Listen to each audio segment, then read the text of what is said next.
এবং আমার নাম ব্যবহার করে সকল ফ্যান পেজ, এই পেজ সেই পেজ, এগুলা অনেক গজায় উঠছে। গজায় উঠে সেখানে সরকার বিরোধী বিভিন্ন ইস্যু, সেটার নেগেটিভিটি, এইটা সেটা নিয়ে বহু রকমের পোস্ট, যেটা আমার অনেক ফ্যান ফলোয়ার আছে যারা বিভিন্ন জায়গায় আমাকে যারা দীর্ঘদিন ধরে চেনে, তারা জানে আমার অ্যাক্টিভিটি সম্পর্কে, আমার লেখালেখি, আমার জীবনযাপন, আমার খাবার দাবার, আমার কবিতা, আমার গান ইত্যাদি সম্পর্কে যারা জানে, খুব গভীরভাবে জানে, তারা জানে যে এগুলো ফেক পেজ। কিন্তু অনেকেই জানে না, যারা দেশের মধ্যে দেশের বাইরে বিভিন্ন জায়গায়, বা একটা জেনারেশন যারা আমরা প্রায় 30-35 বছর ধরে এই মিডিয়ার সঙ্গে সম্পৃক্ত নানানভাবে, সেটা print media, visual medium, literature, music, film, television, তারপরে নানান রকমের মিডিয়ার সাথে আমরা কানেক্টেড। তো সবাই জানে, আমার বন্ধু বান্ধবরা জানে, আমার সাথে যারা কাজ করে, আমি যাদের সাথে কাজ করি, তারাও জানে যে এগুলো ফেক পেজ। এই সমস্ত পেজ থেকে উস্কানিমূলক পোস্ট দিয়ে, নানান রকম পোস্ট দিয়ে, সরকার প্রধানদের বিরুদ্ধে পোস্ট দিয়ে তাদের মানে আমাকে, তাদের এই সমস্ত পোস্ট দিয়ে আমাকে বিব্রত করার চেষ্টা, এবং অনেকের কাছে ভুল বোঝার ভিতরে নিয়ে গেছে এই সমস্ত পেজ। তো আমি আজকে ডিবি অফিসে আসছি আউল স্যারের সাথে দেখা করতে। সো আমি এখানে আসছি স্যারের কাছে, আউল সাহেবের কাছে আসছি এইগুলো যারা করতেছে তাদেরকে খুঁজে বের করে দৃষ্টান্তমূলক আইনানুগ ব্যবস্থা নেওয়ার জন্য, এই জন্যই আমি আসছি। এই মালটা ক্যাঙ্কা ভিতু দেখেছেন, শুধু ভিতু না, বেকুব বটে। তার নামে ফেক পেজ হয়েছে, সেই ফেক পেজ তার আসল পেজের চাইতে ভাইরাল। সেই ফেক পেজ থেকে হাসিনা বিরোধী পোস্ট দেওয়া হইতো, আর তাতে ওই ডরেই হাউন আঙ্কেলের কাছে গেছে বিচার দিতে। ওই যদি এই কামটা না করতো, তাহলে এখন কইতে পারত যে আমি বীরশ্রেষ্ঠ, হাসিনা বিরোধী লড়াইটা আমি করেছি। দেখিস ইনকা করে কত মাল যে ধরা খাবে কে জানে। রেকর্ড রাখলাম, এই ভিডিওটা ওয়েবসাইটে যাবে। ওই যে হাসিনার লেসপেন্সারদেরকে নিয়ে যে সাইট হইতেছে না, উডি আর নতুন ক্যাটাগরি করবো, হাউন আঙ্কেলকে যারা ছাড় দেখতো। যাই হোক, আসেন এবার হিজবুত তাহরির নিয়ে কথা বলি। হিজবুত তাহরির মিছিল করেছে ঢাকার রাস্তায়, ঘোষণা দিয়ে মিছিল করেছে। দেখেন পোস্টার, দেখেন তাদের ইন্টারনাল আলাপের স্ক্রিনশট আছে, ফেসবুকে ছড়াইছেও। তাও মিছিল করেছে নির্বিবাদী। শেষ দিকে লোক দেখানো লাঠিচার্জ করেছে, কিছু অ্যারেস্ট করছে। আর্মি থেকে পুলিশকে বলা হয়েছে লাস্ট মোমেন্টেও ওদের লোক বল কম, মানে আর্মির হার্ড অ্যাকশনে যাওয়ার প্রয়োজন নাই। হাসিনা মাম্মু কইলে লোক বলের অভাব হয় নাই। আর্মার্ড ভেহিকল আর হেলিকপ্টার দিয়ে ড্রোন উড়াইয়া ছাত্র জনতার উপরে গুলি চালাইতে অসুবিধা হয় নাই। এখন ওদের লোক বল কম হইয়া যায়, বড়ই আশ্চর্যের কথা। জুলকারনাইন সাহেব কইছে যে সেনাবাহিনীর ব্যর্থতার দায় নাকি সরকারের উপরে বর্তায়। ওরে বাবা, কি কথা শুনি আজ মন্থরার মুখে। প্রফেসর ইউনুসকে আয়নাঘর ভিজিট করতে দিল না ওয়াকার, এটার দায় প্রফেসর ইউনুসের। বিক্রম মিশ্রের সাথে দেখা করলো ওয়াকার, প্রফেসর ইউনুসের কোনো অনুমোদন ছাড়া, এটাও প্রফেসর ইউনুসের দোষ। ওয়াকার যে পারপিট্রেটরদেরকে বাঁচানোর চেষ্টা করতেছে, যে সমস্ত জেনারেল গুম খুন করছে, সেটাও প্রফেসর ইউনুসের দোষ। জাতিসংঘের রিপোর্টের প্রতিবাদ জানাইছে হাসিনা ন্যারেটিভ নিয়ে ওয়াকার, সেটাও প্রফেসর ইউনুসের দোষ। এটা নিয়ে আসিচ্ছি, এর পরের এপিসোডে আসিচ্ছি, পরে কমুনি এটা নিয়ে মেলা আলাপ আছে। হিজবুত তাহরিরকে নিষিদ্ধ করেছিল হাসিনা, নিষিদ্ধ করা ঠিক না বেঠিক সে আলাপে যেতেছি না, কিন্তু কোন রাজনৈতিক দল যদি সশস্ত্র তৎপরতা না চালায়, সাধারণ লিবারেল রাজনীতি করে, তাদের কথা বলার স্পেস দেওয়া উচিত। আওয়ামী লীগের কথা আবার ইসেন্সে বললেন না কেউ কেউ, যে আওয়ামী লীগ শুধু সশস্ত্র রাজনীতি করে না, সে হিন্দুত্ববাদী ফ্যাসিস্ট, মোদির মদতপুষ্ট এক ঘৃণ্য ফ্যাসিস্ট, তার রাজনীতি করার রাইট নেই। তো দেখেন, এই হিজবুত তাহরির আর্মির সৈনিকদের খালি আহ্বান জানায় কিবা কিবা করার জন্য। 4 রং না 2 রঙের পোস্টার ছাপায়, আবার সে পোস্টার মেয়েরা ভরে দেয়। কেন পারে? 2018 সালের নির্বাচনে দেখেছিলাম জাতীয় ঐক্যজোটের পোস্টার লাগানো বাদ দেন, ছাপাইতে দেয়নি পুলিশ। পুলিশ পেজ থেকে পোস্টার নিয়ে যায়, শিবিরে পোস্টার লাগানোর সময় পুলিশে দিছে, দেখেছেন। আর হিজবুত তাহরির লোককে হাসিনা মাঝে মাঝে গ্রেপ্তার করে, কিন্তু কোথায় পোস্টার ছাপায় সেটা নাকি তাদের কাছে প্রশ্ন, বুঝেছেন। মানে আমরা খুঁজে বের করবি না কোথায় পোস্টার ছাপায়, বুঝেন। তাইলে এদেরকে এখন নামাইছে কে? যারা কইছে হার্ড লাইনে যাওয়া যাবে না তারাই, যারা পোস্টার কই ছাপা হয় জানে না তারাই। এরা যে সবাই এজেন্সির লোক তা কিন্তু না, কিন্তু এজেন্সির লোক আছে এর মধ্যে, এজেন্সি এদের কন্ট্রোল করতে পারে, এদের ইউজ করতে পারে। সব নিষিদ্ধ উগ্রবাদী সংগঠনের ক্ষেত্রে এটা সত্য, জেএমবির ক্ষেত্রে এটা ঘটনা ঘটেছিল। কিছু লোক তো অনেস্ট কমিটমেন্ট নিয়ে যায় এই সমস্ত সংগঠনে, এখানেও ভালো কিছু ছেলে আছে যারা অনেস্ট কমিটমেন্ট নিয়ে গেছে। কিন্তু এই কাজটা এমন একটা সময় করা হইতেছে যখন ইন্ডিয়া ক্যাম্পেইন ছড়াইতেছে, বাংলাদেশে উগ্রবাদ ছড়াইতেছে, দেখেছেন। কিন্তু ওই মিছিলে কারা ছিল, মজার জিনিস আছে। মোদি যখন আসছিল মনে আছে না হাসিনার সময়, তখন বাংলাদেশে বিশাল প্রতিবাদ হয়েছিল, প্রচুর মানুষজন মারা গেছিল, হকা হয়েছিল না? সেই সময় বাহাউদ্দিন নাসিমের উপর দায়িত্ব ছিল ইন্ডিয়ান এম্বাসির রাস্তায় যেন মোদি বিরোধী যারা তাদেরকে যেন গুন্ডা দিয়ে ঠেঙানো হয়। ঢাকায় মুসল্লিদের উপরে ঝাঁপে পড়লো কার গুন্ডা বাহিনী? এই বাহাউদ্দিন নাসিমের গুন্ডা বাহিনী। ওই যে মুসল্লির দাড়ি টেনে ফেলেছিল না, মনে আছে না? এইটা সে বড় করে দেখেন না, এর নাম কি জানেন? মোজাম্মেল হোসেন, পল্টন থানার 13 নম্বর ওয়ার্ডের স্বেচ্ছাসেবক লীগের নেতা। বাহাউদ্দিন নাসিমের গুন্ডা বাহিনীর প্রধান, সবসময় সাথে থাকে, দেখেছেন? দেখেন এই যে সাহেব দেখান বাহাউদ্দিন নাসিমের সাথে ছবি, ওর ফেসবুকটাও দেখান। এই মাল হিজবুত তাহরীরের মিছিলে, দেখেছেন? বড় করে দেখান, দেখেছেন? তার মানে বাহাউদ্দিন নাসিম এই মিছিলে লোকও দিছে। আমরা তো আনসার লীগ দেখেছি, হিন্দু লীগ দেখেছি, এখন হিজবুত লীগ দেখেছি। এদের আবার গ্রেপ্তার করেছেন, ওদের সাথে কথা বলেন, প্রকাশ্য রাজনীতি করতে বলেন, রাজনীতির যে লিবারেল স্পেস আছে তাতে তারা তাদের রাজনীতি করুক, গ্রেপ্তার করে নিশ্চিত করে আপনি এদের কোনো ক্ষতি করতে পারবেন না। বরং তারা মানুষের কাছে যাক, যারা নিজেদের রাজনীতির কথা বলুক, রাজনীতি করুক, প্রকাশ্য রাজনীতি। এবার আসেন প্রফেসর ইউনূসের ফাটানো একটা বিশেষ বোমা নিয়ে আলাপ করি। বোমা She will stand trial, there's no doubt about that, because all the evidences are here. But she's not physically present in Bangladesh. So the question is, can we make her present in Bangladesh? That depends on India and also international law guiding all this system, how it works. So we'll be asking, already asked India to hand over Hasina to Bangladesh to face the trial.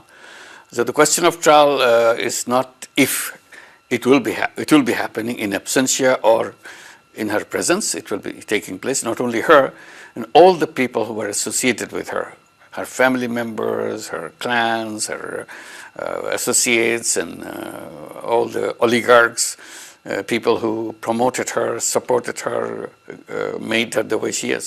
Professor Yunus কাই নিউজে বলেছে যে হাসিনার বিরুদ্ধে মানবতা বিরোধী অপরাধের দায়ে বিচার হবে। শুধু হাসিনার বিরুদ্ধে না, তার আন্ডা, বাচ্চা, পোলা, মাইয়া, তার দোসর, দলের লোক, তাকে সাপোর্ট করা অলিগার্ক, মানে যে সমস্ত বড় লোকরা তাকে সাপোর্ট করছে, সবার। যেটা প্রফেসর ইউনূস বলে নাই কিন্তু হবে, তা হচ্ছে এই মামলা শুধু আন্তর্জাতিক অপরাধ ট্রাইব্যুনালে হবে না, এটা হবে আইসিসির ব্রাসেলসের কোর্টে। জাতিসংঘের রিপোর্টে বিশ্বাসযোগ্যভাবে প্রমাণ হয়েছে হাসিনার অপরাধ। এইটা জাতিসংঘের অফিসিয়াল ডকুমেন্ট। এখন আপনারা শুনেছেন হাসিনা নিজের মুখে হেলিকপ্টার থেকে প্রাণঘাতী অস্ত্র দিয়ে গুলি করার নির্দেশ দিচ্ছে। না শুনে থাকলে শুনেন, এই তো সে সাবটাইটেল দিয়ে দিয়ে নিছে। চিন্তা করে কথা বলি, ওইটাই তাদের আকাঙ্ক্ষা। বুঝতেছি, আমি টেকনিক্যালি বুঝতেছি, তো ওরা মনে হয় ওই পথে নেওয়ার জন্য ইয়ে করছে।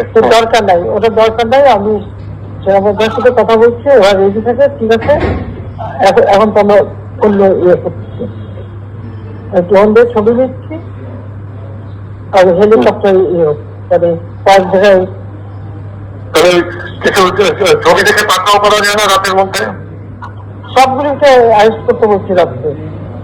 হ্যাঁ, পাকড়াও করলে না, ওটা বলা হয়েছে, ওটা র্যাব জেফাই সবাইকে বলা হয়েছে যে যেখান থেকে টিকাটা পাবো ধরে ফেলবে,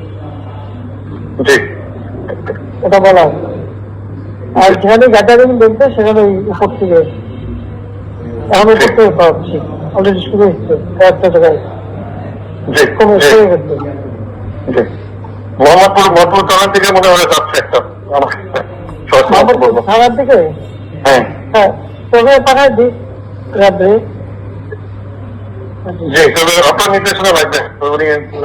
আমার নির্দেশনা দেওয়া আছে, ওপেন নির্দেশনা দিয়ে দিচ্ছে। এখন লেখা লিখবেন, ব্যবহার করবে, যেখানে পাবে সেটা গুলি করবে, ওটা বলা হচ্ছে। এখন আমি এতদিন বাধা দিয়ে রাখছিলাম, ওই যে স্টুডেন্টরা ছিল ওদের সত্যি কথা চিন্তা করে। তারপর তো আর সে কি বলেছিল, ছোট ছোট শিশুরা গুলিবদ্ধ, এই গুলিগুলি কিভাবে লাগলো? তারপর মিথ্যাচার, দোতলা বাড়ির মধ্যে জানলার কাছে ছেলেটা তার গুলি লেগেছে, বলে হেলিকপ্টার থেকে গুলি লেগেছে। আপনারা বলেন হেলিকপ্টারের গুলি ঘরের মধ্যে ঢুকবে কিভাবে? দেখেন হেলিকপ্টার থেকে গুলি ঘরে ঢুকে কিভাবে, কিরকম নাটক করে দেখেছেন। বিশ্ব র্যাব বলেছিল না যে তারা গুলি ছড়েনি হেলিকপ্টার থেকে, দেখেছেন না? হাসিনার সাথে বিচারে না আসবে মোদি আর হাসিনার বিচার হবে একই সাথে, একই দড়িতে। হাসিনার শাসনকে কোনোভাবে ইন্ডিয়া থেকে আলাদা করা যাবে না। হাসিনাকে ক্ষমতায় রাখছে ইন্ডিয়া, তাকে বাঁচায় রাখছে ইন্ডিয়া, হাসিনাকে বাঁচানোর জন্য সে গুম খুনে অংশ নিছে, ইন্ডিয়া গুম খুনে অংশ নিছে, সে বাহিনী পাঠাইছে, তারা হিন্দি ভাষায় কথা বলছে, এই জুলাই আগস্ট বিপ্লবের সময় রাস্তায় তারা গুলি চালাইছে। এই বিচার প্রফেসর ইউনূস করবে। প্রফেসর ইউনূসের এই ঘোষণা একটা গেম চেঞ্জার। ইন্ডিয়া বাটে পড়লে না সারা দুনিয়া এর অ্যাডভান্টেজ নেবে। আসেন দেখি কারা কারা এর অ্যাডভান্টেজ নেবে, কেন নিবে এটা একটু দেখে নি। মোদি বা ইন্ডিয়া যদি কোনো সংকটে পড়ে, তাহলে কিছু আন্তর্জাতিক শক্তি এই সুযোগকে তাদের কৌশলগত এবং ভূ রাজনৈতিক স্বার্থে কাজে লাগাইতে চাইবে। কয়েকটা প্রধান শক্তির কথা বলবো, যেমন চীন। ভারত চীনের মধ্যে সীমান্ত বিরোধ আছে, তারপরে বেল্ট রোড ইনিশিয়েটিভ নিয়ে মত পার্থক্য আছে, ভারত আর যুক্তরাষ্ট্রের ঘনিষ্ঠ সম্পর্কের কারণে চীন ভারতের স্থিতিশীলতা দুর্বল করতে চাইবেই। ভারত যদি দুর্বল হয় তাহলে চীনের জন্য দক্ষিণ এশিয়ার প্রভাব বিস্তারের সুযোগ তৈরি করবে এবং ভারতের বিরুদ্ধে সামরিক এবং অর্থনৈতিক পদক্ষেপ নেওয়ার ক্ষেত্রে সুবিধা দিবে। পাকিস্তান কেন নেবে সেটা আর ব্যাখ্যা না করি, সুবিধা কিভাবে? মোদির দুর্বলতা পাকিস্তানকে কাশ্মীর ইস্যুতে আন্তর্জাতিকভাবে বেশি সমর্থন পেতে সাহায্য করবে। আমেরিকা, যদিও আমেরিকার সাথে মোদির ভালো সম্পর্ক আছে, কিন্তু দেখতেছেন তো সম্পর্কটা একাত্তা ভাবে ভালো তা কিন্তু না, এটা একটা টানাপড়েনের সম্পর্ক। মানে সমস্ত রাষ্ট্রই আর একটা রাষ্ট্রের কাছ থেকে সুবিধা নিতে চাইবে। ইন্ডিয়া যদি অসুবিধায় পড়ে তাহলে আরেকজন সুবিধা নিতে চাইবে। তার সাথে রাশিয়ার সাথে ঘনিষ্ঠ সম্পর্ক আছে, এটা তো যুক্তরাষ্ট্রের জন্য উদ্বেগের। ইন্ডিয়া রাশিয়া থেকে অস্ত্র কেনে, ইন্ডিয়া চীনের বিরুদ্ধে কৌশলগত অংশীদারিত্ব যাইতে চায় না আমেরিকার সাথে, তো আমেরিকা তো এখন এইটা করার চেষ্টা করবে। রাশিয়ার সাথেও কিন্তু ভারতের যতই ভালো সম্পর্ক থাকুক, বাণিজ্য নিয়ে কিছু চ্যালেঞ্জ আছে। রাশিয়া চাইবে যে মোদির চাইতে বন্ধুত্বপূর্ণ সরকার যেন একটা ইন্ডিয়াতে আসে, যেটা রাশিয়ার সাথে বেশি বন্ধুত্বপূর্ণ। ইউরোপিয়ান ইউনিয়নের সাথে তাদের সমস্যা আছে, নাগরিকত্ব সংশোধনী আইন নিয়ে সমস্যা আছে, কাশ্মীরের সাংবিধানিক পরিবর্তন নিয়ে ইউরোপিয়ান ইউনিয়নের সাথে ইন্ডিয়ার ভালো ধরনের সমস্যা আছে। মানবাধিকার ইস্যুতে ইউরোপিয়ান ইউনিয়নের সাথে ভারতের সম্পর্ক মাঝে মাঝে জটিল হয়েছে। মধ্যপ্রাচ্যের দেশগুলোর মধ্যে যেমন ইরানের সাথে ইন্ডিয়ার সম্পর্ক দুর্বল হয়েছে। ইরান চাইবে ইন্ডিয়া দুর্বল হইলে তার একটা অবস্থানগত সুবিধা পাবে, ইরান যেন ভারতের কাছ থেকে বেশি কূটনীতিক এবং অর্থনৈতিক সুবিধা আদায় করতে পারে। আন্তর্জাতিকভাবে প্রফেসর ইউনূসের অবস্থান এই একটা ঘোষণায় দারুণভাবে শক্তিশালী হয়েছে। উপেন্দ্র ত্রিবেদী বলছে বাংলাদেশ সরকার বদলালে দিল্লির সঙ্গে ঢাকার সম্পর্কে পরিবর্তন আসতে পারে। সেই সঙ্গে বলছে যে বাংলাদেশ আর ভারতের সামরিক বাহিনীর মধ্যে সামরিক সম্পর্ক খুবই শক্তিশালী, উভয় দেশের সামরিক বাহিনী নিয়মিত নোট বিনিময় করে থাকে। Now coming on to specifically what you asked for Bangladesh, as far as Bangladesh is concerned, it is too early to take any decision for us, because let elected government come, let's see the relationship and let us see what to be done about it. Because as far as I am concerned, I am very clear, the present military to military relationship is very strong and we keep exchanging notes on regular basis to avoid any kind of a misgivings. এবার বুঝছেন তো কেন তারা professor ইউনূসের পরের সরকার চায়, কেন বুঝেছেন? আর কেনই বা সামরিক বাহিনীর সাথে সম্পর্কের কথা বলা, এখন মিলাইতে পারেন সবকিছু মিলে সব। ওয়াকারের লেসপেন্সার বাড়াইছে অনেক ওদের জিগাবেন ওয়াকারের সাথে বিক্রম মিশ্র কি আলাপ হয়েছিল, ইন্ডিয়ান আর্মির সাথে কি নোট চালাচালি চলে, ঘুটু চলে, লেসপেন্সারে একবার হান্দায় দেওয়া হবে কলে। এবার আসেন দেশের অবস্থা কি সেটা একটা দেখি।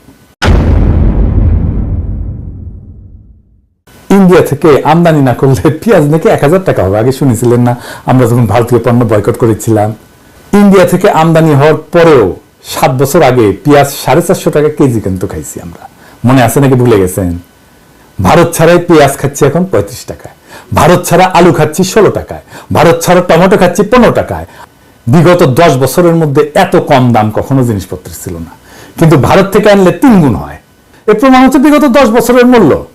এই রমজানে জিনিসপত্রের দাম বাড়ছে, বাড়েনি, কমছে। সোয়াবিনের দাম কমতেছে, দেখেছেন? এই রমজানে ইলেকট্রিসিটি যায় না, দেখেছেন এরকম? আর খালি শুনিচ্ছেন না দেশে নাকি আইন শৃঙ্খলার অবনতি ঘটছে, কিন্তু বাস্তবতা কি তাই? নাকি আমরা এতদিন চুপ ছিলাম বলে অন্যায়গুলো চোখে পড়েনি? শেখ হাসিনার শাসনে মানুষকে এতটাই ভীত করে রাখা হয়েছিল যে কেউ মুখ খুলতে সাহস পেত না, মনে হয়তো সব ঠিক আছে, কারণ আমরা ভয় দেখায় রাখা হয়েছিল। আজ একটা মেয়ের অভিমান নিয়ে কটূক্তি করা দেশ জুড়ে আলোড়ন হয়েছে। কেন? কারণ মানুষ এখন আর ভয় পায় না, কেউ তাকে রাতের অন্ধকারে তুলে নিয়ে যায় না, আয়না ঘরে ঢুকায় না, পিটাইতে মেরে ফেলে না, ছাত্রলীগের সন্ত্রাসীরা হামলা করে না, পোস্ট বুঝতে বাধ্য করে না, ডিজিটাল সিকিউরিটি আইনে মামলা হয় না। অথচ হাসিনার আমলে নোয়াখালীতে ধানের শীষে ভোট দেওয়ার অপরাধে এক নারীকে গণধর্ষণ করা হয়েছিল না, প্রতিবাদ হয়েছিল। ধরেন এই ওড়না নিয়ে কটূক্তির ঘটনা যদি হাসিনার আমলে করতো তখন কি ওর থানায় যেতে পারতো? মামলা নিতে কি পুলিশ রাজি হইতো?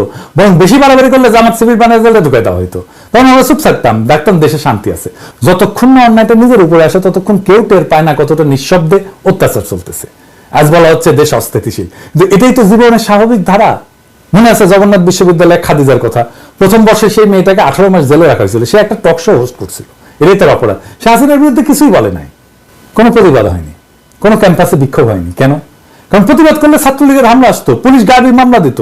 আর সেই নারীর কথা মনে আছে যার স্বামীকে ধরে নিয়ে গেছিল পুলিশ, স্ত্রী যখন থানায় গেল স্বামীকে ছাড়ানোর জন্য, তখন তাকে ওসি বলল যে আপনি তো সুন্দরী, এক রাত থাকেন আমাদের সাথে, স্বামীকে ছেড়ে দেবো। তখন কেউ কিছু বলতে পারছেন? পারেননি। কোথাও কোনো প্রতিক্রিয়া হয়েছে? হয়নি। একজন রোজদার নারীকে ধর্ষণ করতে করতে হত্যা করলো র্যাবের আলেপুদ্দিন। আমরা জানতে পারছি বহু বছর পর, স্বামী চুপ ছিল, বলে নাই ভয়ে যদি তাকে গুম করে ফেলা হয়। তখন দেশে কোনো গন্ডগোল হয়নি, কোনো বিচার হয়নি।